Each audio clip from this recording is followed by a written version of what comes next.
today I'll be doing a updated swimsuit collection. Let's get started.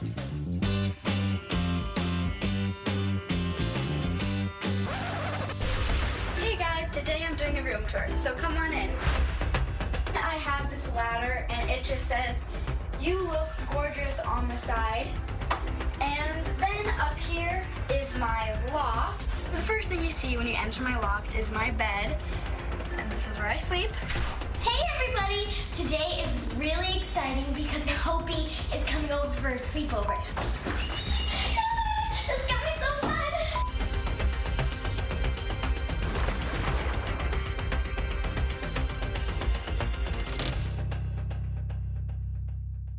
Children sharing their everyday lives on social media with the hopes of becoming a star. It's a growing trend, but is it one that should continue? I watched that segment of little girls in their bedroom. I was cringing. I was thinking those kids are my daughter's age. I don't want them showing you their bed. I don't want them in my house. So I wanted to continue this discussion, in particular with you, Keandra. So we just met Pam and her daughter, Gigi, and I'll openly acknowledge that I'm not a therapist, but I disagree vehemently that a 3 or 4 year old should be on social media, period. Consuming, producing, and I don't want to spend any more time on their particular story because there are so many stories like that out there. Yeah.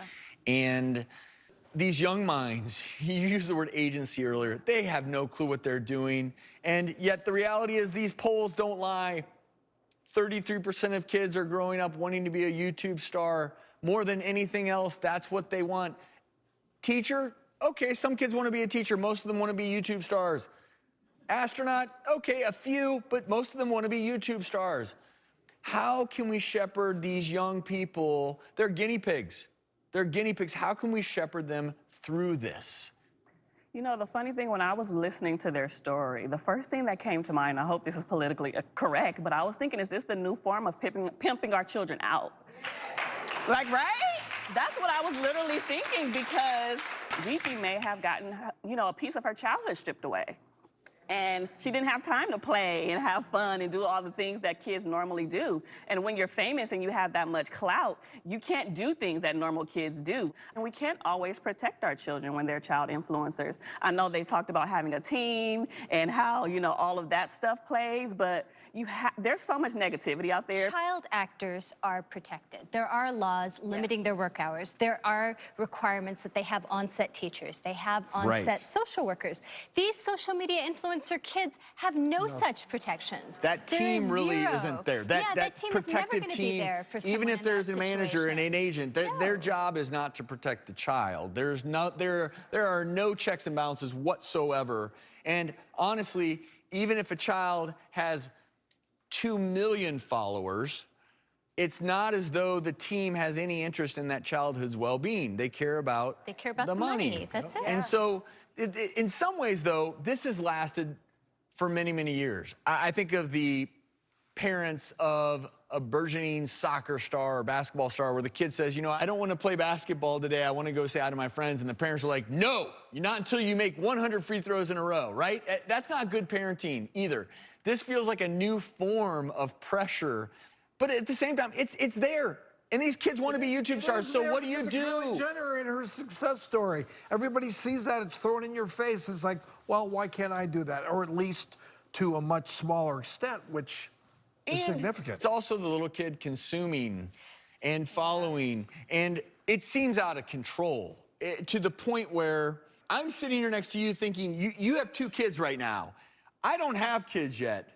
I may not have them now after this episode. So here's the thing, like exactly right. So there are 2 pieces to this. You can control these things. There are 2 pieces to this. So tell me how. Yes. One is the aspect, and then Keandra, definitely I want your expert input, but I'll tell you the parent input on this, right, is that you have kids creating content inappropriately. Like, so there's the aspect of oversharing, not knowing the limits, being put in danger, in jeopardy. They're always saying at my children's school, please don't ever post a picture of the front of the school with your child there. That's a danger. Absolutely. So that's the one aspect of kids not having the judgment to keep themselves safe and what's appropriate to share. And then there's the flip side, like you said, the consumers. There is a direct link. We see it in study after study that the more time children spend on social media, the worse it is for their self-esteem, the more likely they are to give into depression, the more cyberbullying occurs. So you have both bad sides of this coin. I'm not saying it's all evil and it's all bad, but as parents, that's our job, is to protect our children, to raise them as well as we can. I think it's just out of control on both They're not going to do as well at school. They're not going to get the sleep. They're not going to be getting the exercise that they need as well. All of those things will come 100%. hand in hand with ODing on social media. Yeah, and the flip side of this study we keep talking about, which really made me cringe, it was administered in the United States, the UK, and China. In the US and the UK, they all wanted to be YouTube influencers. You know what they wanted to be in China? They wanted to be astronauts and teachers and professionals. And so I think that it was number 5 on the list, was somehow famous. And so I think that it speaks to our culture that we need to really go back to the values. Work hard, study, do well. There's no quick fix. There's no instant gratification. And I agree with you there, but where I will take issue is I do not want to be too quick to judge that. So you're a doctor, your whole life you've studied and gotten straight A's. There are many paths to success in life. And so I want to be a little careful here, because I do think that social media offers a platform for sharing knowledge and creativity. And if used appropriately, I think it's a wonderful thing. So I'm gonna put you on the spot here. Go ahead. Let's say I have a daughter and she's 7, and she comes up and says, "Dad, I really want to become a social media star." What do I say? Help me out. How do I do this in a way that's positive so that they can still, hey, that's still a dream. Hey, let's not say that's a bad thing, because it's not. The bad thing is if that's their only goal and they don't meet it, then they are a failure in life. That's the bad thing. We don't want that. So how do you set expectations for a young child? I mean, in this case, 4 or 5 years of age.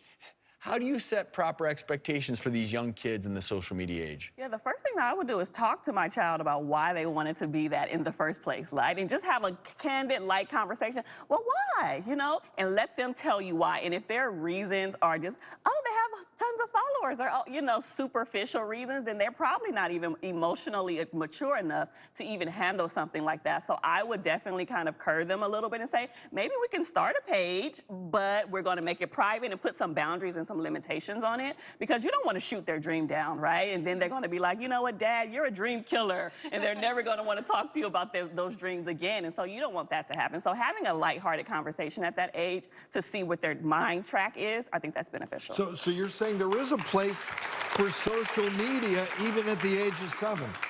I can't say that I think it's okay, but I don't think that you should shoot your child down when they come to you wanting to be that, right? I think they're so impressionable at that age, and they should really be focusing on being a child, and I think that should take precedent over anything else, and making sure that they're safe. It's so many not good people out there, and it's so scary to think about the potential of what can happen if your child is exploited or exposed. I'm sitting here looking at Gigi, reminding myself she's 14, and I'm thinking about the however many followers, and I'm thinking, how many, I hate to say this, but grown men follow her, and it makes me sick to even think about it.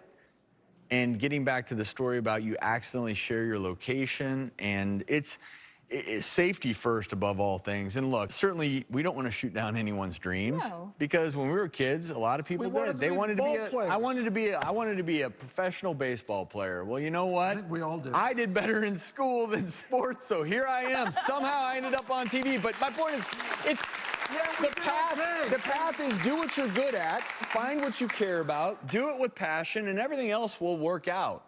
And somehow, some way. I think, though, as a parent, always nurture your children's dreams, but also keep in mind it is your job to keep them safe and teach them what's right. And you just can't forget that. You have to put that kid first. It's not about the money. It's not about greed. It's not about you as a parent in terms of... No, not at all. And think about it, too, this way. You know, as a media personality and therapist, it's a lot for me as an adult. So can you imagine what that's like for a 5, 6, 14-year-old? That's a lot of pressure. So we have to consider that, too. All great points. We will have more information. We're also going to have a link to the FTC's do's and don'ts for social media. That'll be on our website, thedoctorstv.com. And you can follow me at Travis Stork, MD. I'm on Instagram and Twitter. And check out my YouTube videos. They're great. We had to go lighthearted. We'll be right back.